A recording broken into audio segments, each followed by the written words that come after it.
So hello and welcome you all to another tutorial video from Simply Biologic, and in this video we are going to discuss the concept of hemophilia. So this particular disorder or disease is associated with our blood coagulation or our ability to coagulate the blood. When there is a cut or the damage in the tissue or the blood vessels in our body, there is a tendency that in several or few seconds the blood coagulation takes place, but due to this particular disorder this cannot happen or the blood coagulation mechanism hampers. So there is a severe blood loss due to a small, even due to the small cut in our body. So what does hemophilia means? This particular hemo is associated with blood, and this philia is can be associated with the disease or is associated with the disease. So this particular disorder is also known as the Queen's disorder. Why so? Because Queen Victoria was the carrier for particular this disease. This disease is the result of a mutation in our X chromosome. In this X chromosome, in the Q arm of this chromosome, there is a region which contains a gene responsible for hemophilia A, and another region upstream of this region is responsible for hemophilia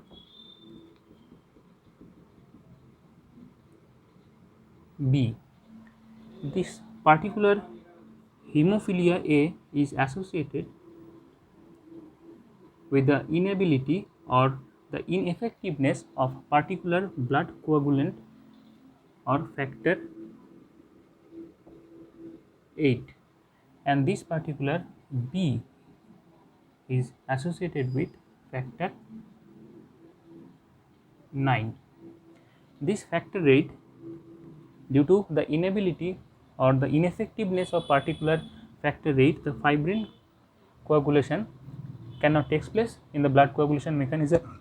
So the overall blood coagulation mechanism hampers and blood cannot coagulate. So the severe blood loss can take place. So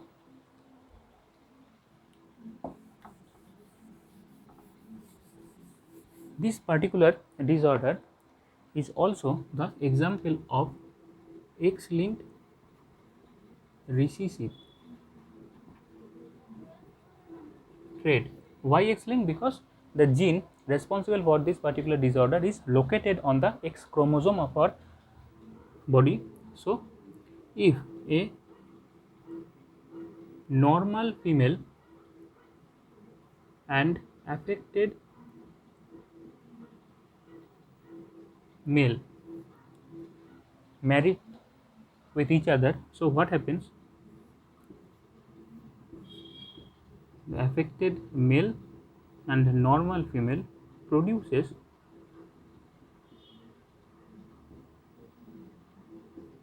two normal male individuals and two carrier female individuals. So we can see that there is a male to female transmission, and if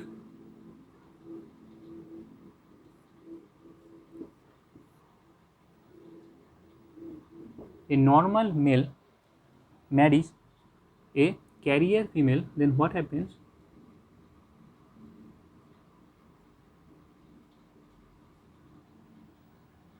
A affected male individual and a carrier female individual is produced.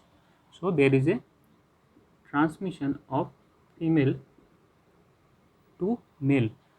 So we can see through these two examples that there is a transmission of this disease from male to female and female to male. So if in one generation there is a affected male, there will be affected female in the next generation, and another thing that the next generation carries the affected male individual. So male to female and female to male transmission happens due to this disorder, and this disorder, so we can say, is X-linked recessive trait, or this type of transmission is known as criss-cross